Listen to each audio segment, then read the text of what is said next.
নমস্কার ছাত্রছাত্রীরা। আজকে জীবন বিজ্ঞান ক্লাসে তোমাদের সবাইকে স্বাগত।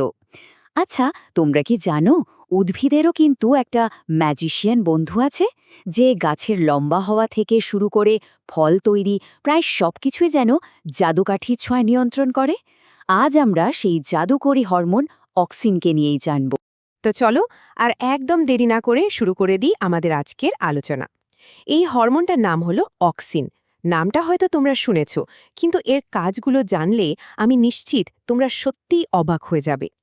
আচ্ছা, তোমাদের বাড়িতে বা আশেপাশে কি কখনো এমন দেখেছো যে একটা পেঁপে গাছ শুধু লম্বাই হয়ে যাচ্ছে তো হয়েই যাচ্ছে, কিন্তু তাতে ফল ধরার নামই নেই? এই সমস্যাটা কিন্তু প্রায়ই দেখা যায়। কিন্তু এমনটা হয় কেন? এর পেছনে কিন্তু লুকিয়ে আছে আমাদের আজকের টপিকের আসল রহস্য। চলো এক ঝলকে দেখে নিয়ে আজ আমরা কি কি বিষয় নিয়ে কথা বলবো। প্রথমে আমরা ওই পেঁপে গাছের রহস্যটা সমাধান করব। তারপর জানব অগ্রস্থ প্রকটতা বা অ্যাপিক্যাল ডমিনেন্স জিনিসটা আসলে কি। এরপরে অক্সিনের আরও নানা কাজ, মানে গাছের বৃদ্ধি আর চলন, ফল তৈরি, এমনকি বীজ ছাড়া ফল বানানো নিয়েও আলোচনা করব। আর একদম শেষে দেখব এই জ্ঞানটা আমাদের কি কি কাজে লাগে। তাহলে চলো ফেরা যাক আমাদের সেই ফল না হওয়া পেঁপে গাছের রহস্যে। এর সমাধানটা কিন্তু খুব সোজা আর বেশ অবাক করার মতো। অনেকেই হয়তো বিরক্ত হয়ে গাছটাই কেটে ফেলেন, কিন্তু সমাধানটা তার চেয়েও অনেক সহজ। বিশ্বাস করবে কিনা জানি না, কিন্তু গাছটার একদম ডগাটা মানে অগ্রমুকুলটা কেটে দিলেই এই সমস্যার সমাধান হয়ে যায়। কি করে? আসলে গাছের ওই ডগাতে অক্সিন হরমোন সবচেয়ে বেশি তৈরি হয়।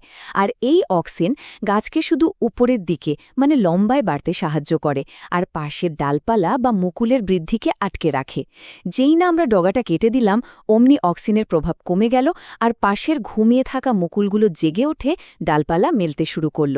আর তাতেই ধরে গেল ফুল আর ফল। দারুণ ব্যাপার, তাই না?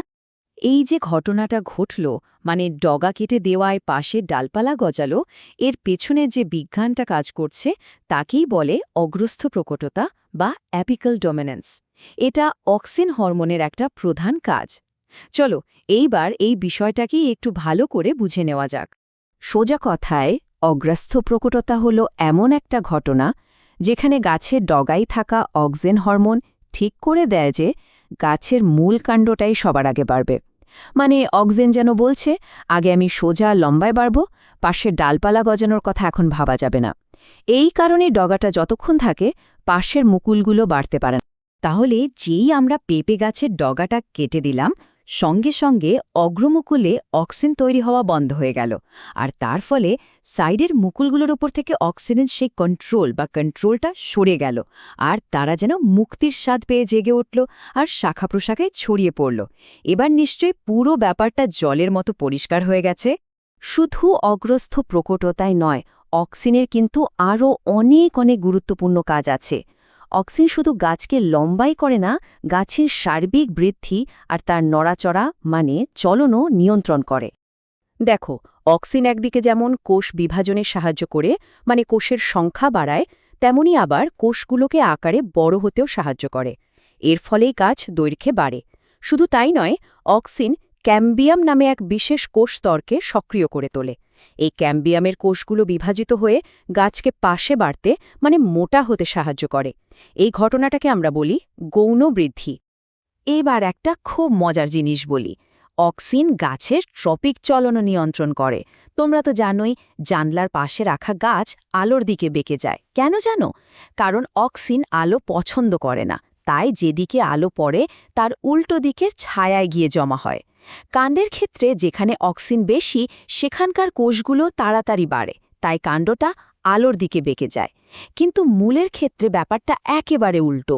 মূলে বেশি অক্সিন থাকলে কোষের বৃদ্ধি কমে যায়, তাই মূল আলোর উল্টো দিকে মানে মাটির গভীরে চলে যায়। ভাবো তো, একই হরমোন, অথচ কাণ্ড আর মূলে তার কাজটা একেবারে আলাদা। কি অদ্ভুত, তাই না? অক্সিনের কাজ কিন্তু এখানেই শেষ নয়। গাছের বংশবিস্তারেও মানে ফল তৈরিতেও এর একটা বিরাট ভূমিকা আছে। যখন ফুলে পরাগমিলন আর নিষেক হয়, তখন ডিম্বাশয়ের ভেতরে অক্সিনের পরিমাণ হঠাৎ করে বেড়ে যায়। আর এই অক্সিনই ডিম্বাশয়কে বড় হয়ে ফলে পরিণত হতে সাহায্য করে। কিন্তু তোমরা শুনলে অবাক হবে যে কিছু কিছু ফুল নিষেক ছাড়াই ফলে পরিণত হতে পারে। না না, এটা কোনো জাদু নয়, এর পেছনেও আছে আমাদের আজকের হিরো, অক্সিন হরমোন। এই বিশেষ পদ্ধতিটার নাম হল পার্থেনোকার্পি। যখন নিষেক ছাড়াই শুধু অক্সিনের প্রভাবে ডিম্বাশয় ফলে পরিণত হয়, তখন সেই ফলে কোনো বীজ তৈরি হয় না।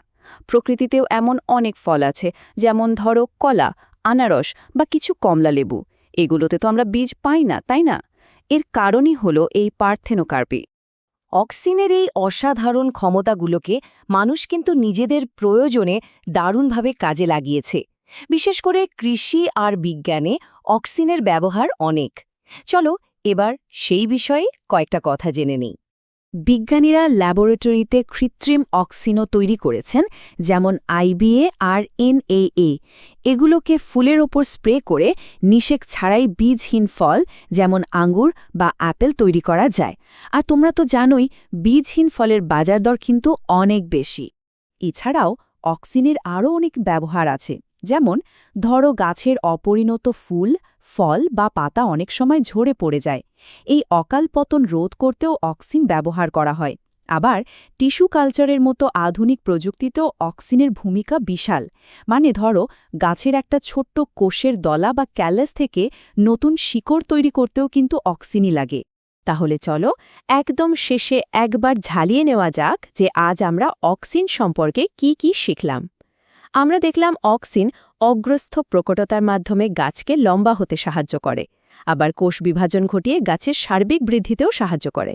আমরা আরও জানলাম যে অক্সিন আলোর দিকে গাছের চলন নিয়ন্ত্রণ করে, ফল তৈরিতে সাহায্য করে, এমনকি পার্থেনোকার্পির মাধ্যমে বীজহীন ফলও তৈরি করতে পারে। আর সবশেষে এর কিছু ব্যবহারিক দিকও দেখলাম, যেমন ফলের অকাল পতন রোধ করা এবং টিস্যু কালচার। আশা করি অক্সিন হরমোনের এই সব জাদুকরী কাজগুলো তোমরা সবাই খুব ভালো করে বুঝতে পেরেছ। আজকের ক্লাসে মন দিয়ে শোনার জন্য তোমাদের সবাইকে অনেক ধন্যবাদ। আজকের আলোচনাটা যদি তোমাদের ভালো লেগে থাকে তাহলে অবশ্যই বন্ধুদের সাথে শেয়ার করো। আর এই রকম আরও মজার আর শিক্ষামূলক বিষয় জানতে চ্যানেলটা সাবস্ক্রাইব করে রাখতে পারো। আবার দেখা হবে পরের ক্লাসে। সবাই খুব ভালো থেকো।